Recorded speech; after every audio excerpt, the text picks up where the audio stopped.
ತಮ್ಮೆಲ್ಲರಿಗೂ BR ಪಾಟೀಲ್ ಅವರ ನಿವಾಸಕ್ಕೆ ಪ್ರೀತಿಯ ಸ್ವಾಗತ. ಹುಟ್ಟಿದ ಮನೆ ಇದು, ಗಂಗಾ ನಿವಾಸ ಅಂತ.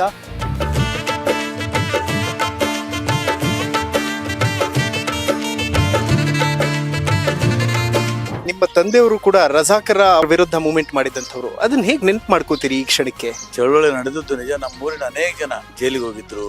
ಬಹಳ ದೊಡ್ಡ ಚಳವಳಿ ನಡೆದಿತ್ತು.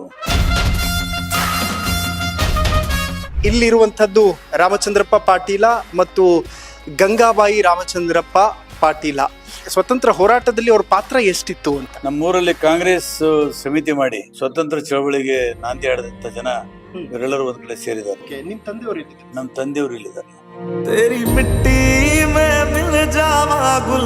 ನೀನೆ ರಾಮ ನೀನೆ ಶ್ಯಾಮ ನೀನೆ ಅಲ್ಲ.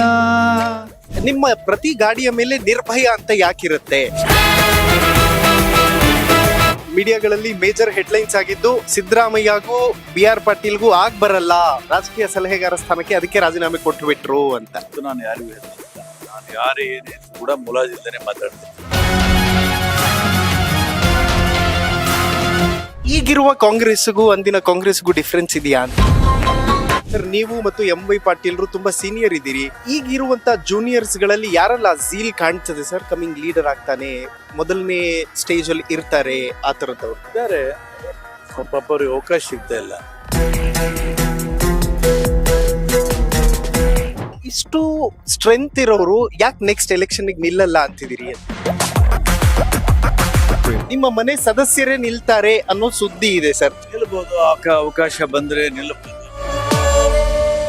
ನಿಮ್ದು ಮತ್ತು ಸಂತೋಷ್ ಲಾಡ್ ಅವ್ರದ್ದು ಒಂದು ವಿಡಿಯೋ ಸಿಕ್ಕಾಪಟ್ಟೆ ವೈರಲ್ ಆಗ್ತಿರುತ್ತೆ. ನೀವು ಫೋಟೋ ಹಿಡ್ಕೊಂಡು ಹೋಗ್ತಾ ಇರ್ತೀರಿ, ಅವ್ರ ಗಾಡಿ ನಿಲ್ಲಿಸಿ ನಿಮ್ಮ ಹತ್ರ ಬರ್ತಾರೆ. ಒಬ್ಬ ಮಿನಿಸ್ಟರ್ ಡೌನ್ ಟು ಅರ್ತ್ ಆಗೋದು ಎಷ್ಟು ಮ್ಯಾಟರ್ ಆಗ್ತದೆ ಅಂತ. ಬೆಳೆ ಹುಡುಗ ಬೆಳಿತಾರೆ. ನೀ ನುಡಿದರೆ ಹೊನ್ನುಡಿಯದು ಮನು ನುಡಿಯುವರಿಲ್ಲ, ನ್ಯಾಯಾಂಗದ ಕನ್ನಡಿಯದು ಕಡೆಗಣಿಸುವರಿಲ್ಲ. ಈಗ BR ಪಾಟೀಲ್ ಸರ್ ಅವರ ತಾಯಿಯ ಸಮಾಧಿ ಬಳಿ ನಾವು ಬಂದಿದ್ದೀವಿ. ಊರಿಗೆ ಬಂದಾಗೆಲ್ಲ ಇಲ್ಲಿ ಬಂದು ತಾಯಿಯನ್ನ ಭೇಟಿ ಮಾಡುವಂತಹದ್ದು ವಾಡಿಕೆ ಅಂತ ಅನಿಸ್ತದೆ. ತಾಯಿ ಅನ್ನೋದು ಒಂದು ದೊಡ್ಡ ಶಕ್ತಿ ಆಕ್ಚುಲಿ. ತಿದ್ದಿದಳು ನನ್ನ